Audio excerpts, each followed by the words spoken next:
It's a brand new year, but before we officially get to 2023, it's important we look back at 2022. And in this video, I'm going to rank them every WWE pay-per-view in 2022. Let's do it.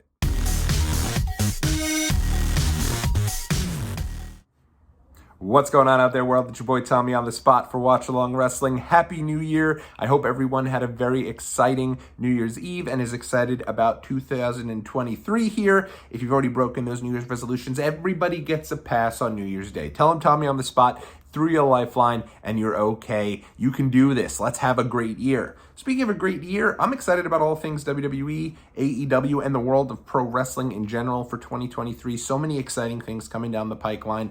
But if we take a look back at 2022 for WWE in particular, I think it was a really exciting year. Tons of changes coming about, whether it be Sasha Banks and Naomi walking out, whether it be WWE changing course here and going from under Vince McMahon and now having Triple H at the helm, Nick Khan and Stephanie McMahon as the two co-CEOs, and Vince McMahon no longer being in the company.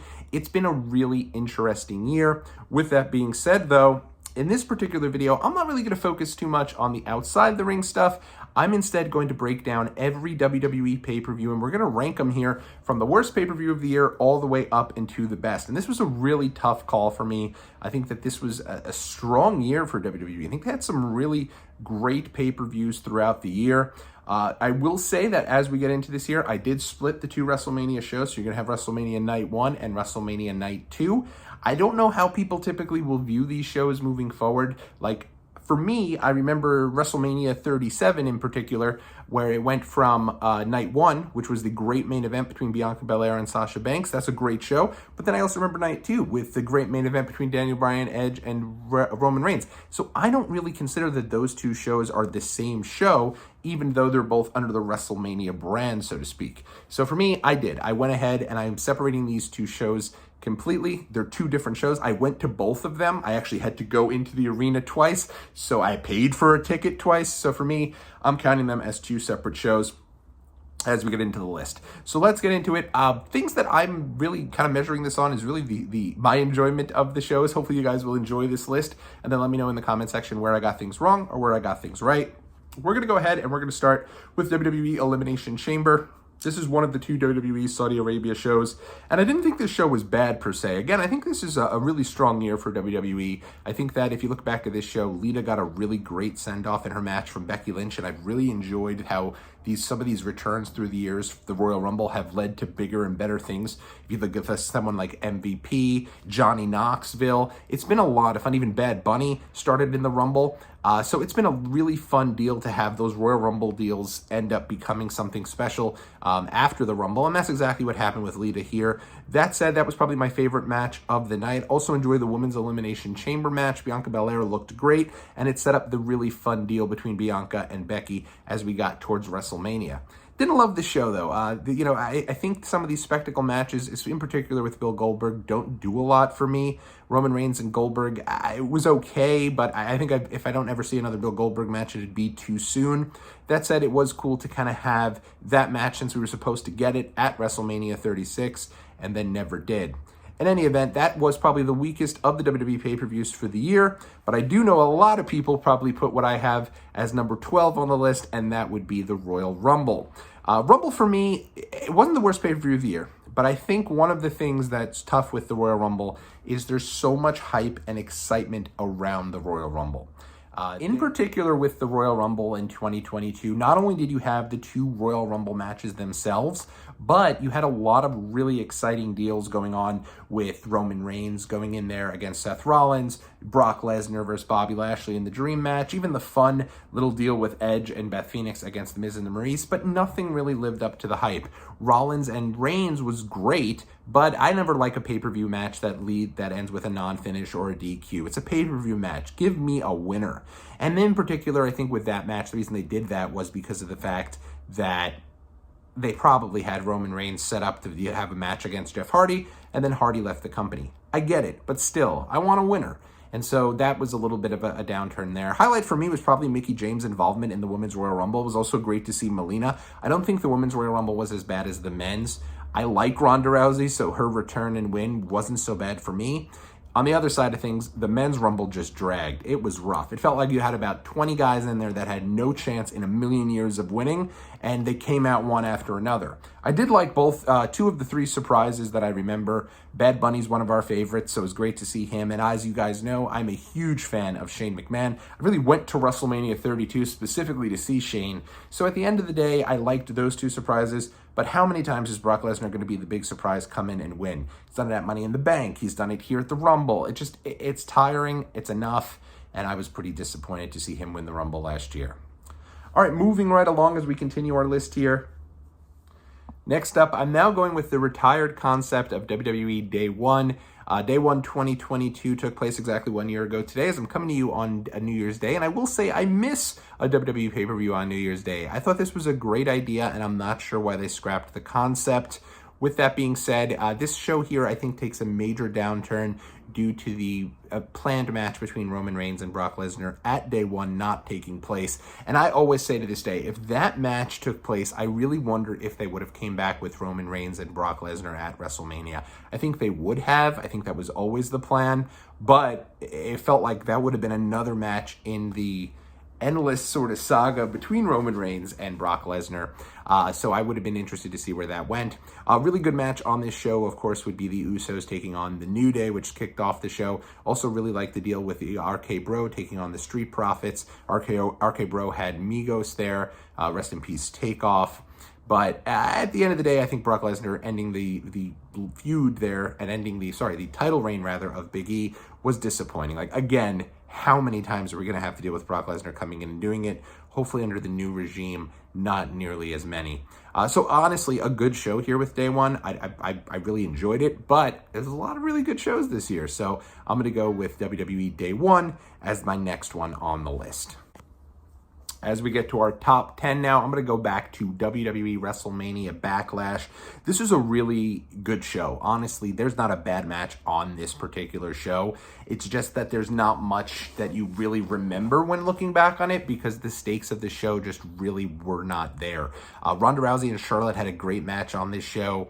I thought, honestly, the main event with the Bloodline going up against RK Bro and Drew McIntyre was really good. It was just a strange main event. Like, it didn't make too much sense as to why that was the main event. Cody Rhodes and Seth Rollins had a really good match. AJ Styles and Edge had a better match than Mania. I actually almost put this match as a better show than WrestleMania 38 Night 2, but due to the stakes of that show and the presentation of everything, it's just the more enjoyable show. That being said, WrestleMania Backlash was a damn good show. Next up, I'm going to Saudi Arabia again, number 9, WWE Crown Jewel, a show I really did enjoy as well. Again, this isn't out because there's really anything bad. I think there's just a lot of really good on the shows that this particular year. I'm going to WWE Crown Jewel. This was really a one-match show, probably more of a one-match show than any other show. Bianca versus Bayley was pretty good. It had a weird finish to it, though. But this was all about Logan Paul going up against Roman Reigns. Incredible match, probably a top 10 match of the entire year. Everyone, of course, remembers Logan Paul flying through the sky as he took a selfie cam visual of himself. And I really thought a couple times during that match that Logan had him and was actually going to win the title at Crown Jewel. It was an incredible match. It's always, for me, I always view it as when my wife joins me to watch the matches, I know they mean that much more because she is more of a casual fan, and this was one that she was not going to miss. So really strong stuff. I was excited to see Jake Paul come out there with Everyday Bro, and yeah, this one was a lot of fun. But at the end of the day, ends up Roman retains and a strong showing, probably one of the better shows that they've done from Saudi Arabia. They're continuing to make these shows. Crown Jewel 2021 was actually great too, but they're continuing to make Saudi Arabia shows better shows as opposed to just a couple of big names coming out of retirement to have one or two big matches. So good stuff there from Crown Jewel. Moving right along, we're going to continue, and it is going to be WrestleMania 38 Night 2. Good show for this WrestleMania. There was a lot there, but the problem with WrestleMania Night 2 is that it came after WrestleMania Night 1, which I think was amazing, and we're going to get to a little bit later on as I continue to break down the countdown here. WrestleMania Night 2, biggest match ever, Brock Lesnar versus Roman Reigns. Again, didn't do much for me. I don't think that match was very good. It was probably their worst of their three matches. It felt like a super big deal being there. Roman Reigns' entrance is amazing. Brock Lesnar's entrance is amazing.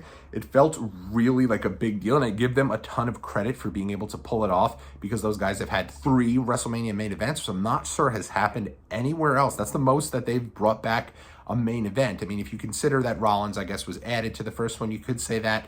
But 3 main events for Roman Reigns and Brock Lesnar, at least advertised main events. So I give them credit for being able to make it and present it as such a big deal. With that being said, the rest of that card is not great. I'd say the best match on the entire show is probably the opener with Team RK Bro going up against Street Profits, going up against Alpha Academy. That was a great match. I also love the deal of Triple H coming out to start the show, leave his gear in the ring. That was great, and it really was not a dry eye in the house there for him. With that being said, Edge and AJ Styles I don't think lived up to the hype, even though Edge turned heel, and that was relatively interesting. As we get to the top 7 now, going with number 7, Money in the Bank 2022. This show is a show of what could have been. It was supposed to be held at Allegiant Stadium over 4th of July weekend. Cody Rhodes on the cover of the poster for this, and supposed to be Cody's big win, I believe, for the men's Money in the Bank, and probably en route to him getting a match at SummerSlam. Instead, due to his injury and due to a variety of reasons, they moved the show out of Allegiant Stadium, goes to the MGM Grand. But with that being said, I thought Money in the Bank was a really strong show. Street Profits and Usos probably had a top 5 match of the year. It was incredible. I thought Liv Morgan winning the women's Money in the Bank and then eventually cashing in was an awesome moment. I'm tired of the women's Money in the Banks getting cashed in so soon, but I thought this was really well done. Crowd went absolutely nuts for it, and it felt like, all right, good. Liv Morgan finally now taking that next step in her career as she's been there for a while and finally getting that showcase that she deserves. She got a documentary that really kind of showcased how little WWE has done for her throughout her time, and I think that it was definitely the time for her to get that next step and to get that women's title reign, and at the time, it was a really good moment. That said, the ending leaves a bad taste in your mouth. Austin Theory being the surprise man added to the Money in the Bank men's ladder match and then going on and winning the whole thing was just ridiculous. And at the same time, we've already had a similar type of deal happen with the Money in the Bank in 2019, and a show I was at, where Brock Lesnar shows up at the end, he wins, he ends up doing his deal, and it's like, again, we're doing that. So I think that left a sour taste, especially now retrospectively looking at it and seeing how bad the cash-in was for Austin Theory, who just randomly cashes in on a B-level title, and that makes 0 sense whatsoever. So that takes Money in the Bank down a peg, but a really strong show. Speaking of a strong show, as we move to our top 6, I'm looking at WWE Hell in a Cell 2022. This was a great show. This was, in retrospect, disappointing only from a standpoint of it led to the stop of Cody Rhodes' hot start for WWE. But I think Cody is on the comeback trail as we get to 2023. And what an amazing match that was between Cody Rhodes and Seth Rollins. The incredible moment of Cody Rhodes taking off his jacket and revealing the entire damage that he had done to his pectoral muscle looked absolutely grotesque. And then you thought, okay, this match is going to be maybe 5-10 minutes. They end up having an epic match, one of the top Hell in a Cell matches of all time. Give credit to Seth Rollins and Cody Rhodes for both getting through the match with Cody not injured any more than he already was. That was pretty scary, but at the end of the day, an amazing match. And that's not it. On this show, you also had an incredible triple threat match between Becky Lynch, Bianca Belair, and Ronda Rousey. This was a really strong show. If you haven't seen it, go out of your way to check it out. Great stuff. It does fall on number 6, but I think that is only because of how great the remainder of the year was. As we get to the top 5 shows of the year, I think it's important to note that 4 of these 5 shows are actually, since the turnover from Vince McMahon going to Triple H and that whole deal there, it's interesting that I think the pay-per-views that WWE has produced since Triple H has taken over have all really hit, and they've been really strong shows. So let's get into it. Our top 5. I don't think any of these shows are bad whatsoever. They're all really good in their own right. And here we go with number 5, which is going to be WWE Survivor Series. I know people love the War Games matches. I'll be completely honest in letting you know that they've never been my favorite. I've always felt that they've had a little bit of the curse of the Iron Man match, so to speak. You don't really need to watch the match until you get to the end, because it doesn't matter until everyone gets in the cage matches and everyone enters the cage and War Games officially begins. With that said, this year they were great. Awesome stuff here on the main roster. I thoroughly enjoyed this show. I know people probably rank it higher because people like War Games more than I do, but I thought it was awesome. I thought the men's War Games match in particular, women's was good, but the men's War Games match in particular was just amazing. Such great storytelling there with Sami Zayn finally being embraced by the Jey Uso, really kind of ingraining himself into the bloodline. At least it looks like that, but who knows as the year kind of continues on into 2023 where that will lead to. But Sami showing his true colors, turning on Kevin Owens, and really being there to hold the ref's shoulder up before counting the 3 and counting out Roman Reigns, who hasn't lost a match all year, and it looked like Kevin Owens was going to be able to get the win for his team, and instead Bloodline reigns supreme as they have the entire year. Amazing storytelling and an incredible match. Definitely a top 5 match, I'd say, of the entire year. Moving right along, number 4 here, I'm going to go with WWE Extreme Rules. I really love this show. As a matter of fact, it's probably one of my favorite shows, top to bottom, 6 matches, nothing missed. I thought the ladder match was good. I thought the Donnybrook Brawl was good.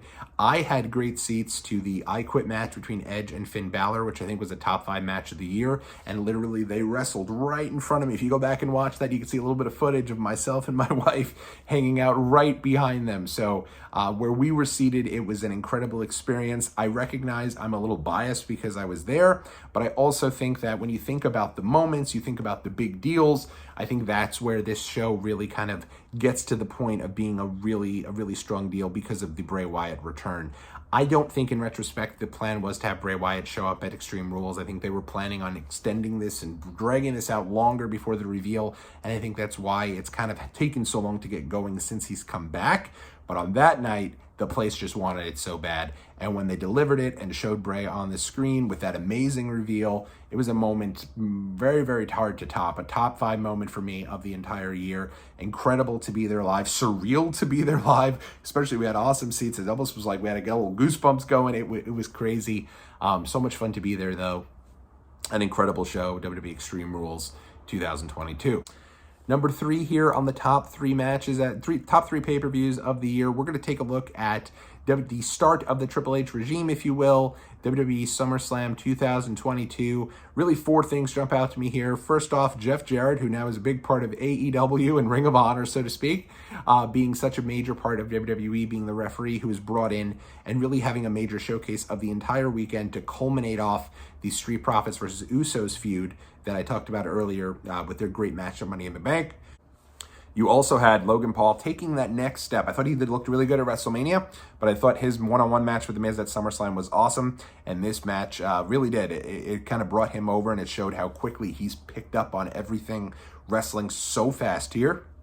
Number 2 is the incredible match between Bianca Belair and Becky Lynch, with Becky finally rejoining the good side, so to speak, and the babyface side, coming back to being the great babyface that she is after a successful heel run, embracing Bianca Belair, and then who should return but Bayley, and she's not alone. She's with Io Sky as well as Dakota Kai. Really good stuff, and I thoroughly enjoyed that part of the show. I think it was I thought it was a top moment until the end. Brock Lesnar, Roman Reigns. Let's not kid ourselves. When we all heard this was happening again, it was like, are you kidding me? I know I had friends who went to this show, and they were annoyed that this was announced for this show. How many times were we going to see it? But I think they delivered their strongest match ever. Maybe even better. I put it above their great WrestleMania 31 match. They pulled out all the stops, really fun deals, everyone getting involved, theories failed cash in.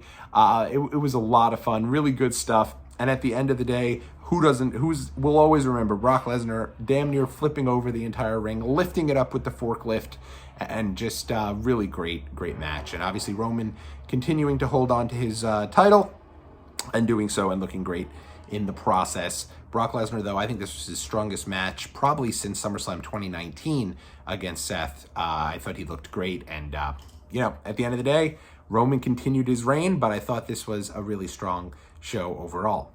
All right, number 2, I went back and forth, and at the end of the day, I'm gonna give it to Clash at the Castle. I know people love this show. I'm sure a lot of people put this as the number 1 show. For me, I think if they gave the win to Drew McIntyre, this would be the number 1 show. You didn't. I don't think it hurt the show at all. The crowd was electric. So excited to see an event at the UK. And I was in the UK the week before. So I still to this day do not know why I did not go to this show and just postpone the trip a week later. We could have been at this incredible show.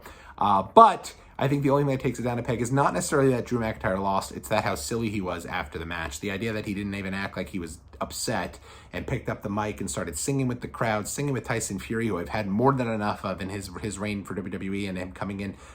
No, we don't need him. I just don't understand why he's even there.